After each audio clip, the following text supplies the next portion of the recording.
The resonance of SampleScience is a simple but useful piano sound that is a good addition to your sound library. How it is installed, what it can do and how it sounds is shown in this video, so stay tuned.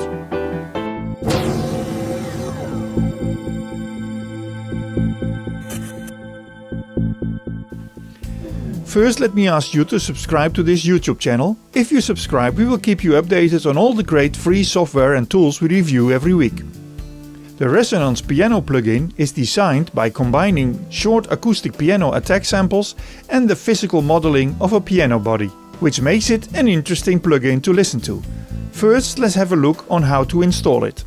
On the main Resonance page you will find some information, and if you scroll down you see the download button, which leads you to this page where you can download several versions for Mac 64-bit and Windows 64 and 32-bit. We downloaded the VST version for Windows, which comes as a zip file. When we opened it we found the VST3 folder, which holds a text file with information on where to install the plugin. It tells us to copy the VST3 file and the sounds to the folder on your PC where we have all our VST3 plugins. That's all you have to do, so you can now start your DAW and drag the plugin to your tracks. The sounds of this piano are actually only the beginning attack, let's say the first second or so when you strike a key. This is combined with the physical modeling resonance of a piano body. So when you strike a key, you will hear the short sample followed by some resonance of the piano.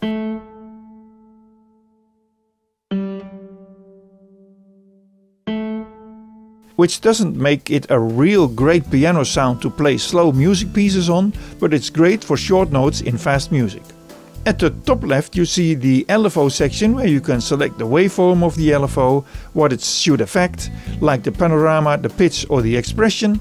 And you can choose whether it will be controlled by the modulation wheel, aftertouch or the velocity. At the right we see the main volume, panorama, the reverb and the cutoff filter, which can be set to low pass or high pass. Below you see the envelope generator and the preamp, and the last knob is the slide, which only works when the plugin is set to monophonic or legato. It is a simple plugin, but it can be quite useful for fast tracks, so check it out yourself. More information and the download links can be found on our website, the link is below the video. And don't forget to subscribe to our YouTube channel so we can keep you updated on all the reviews to come. Now let's have a listen.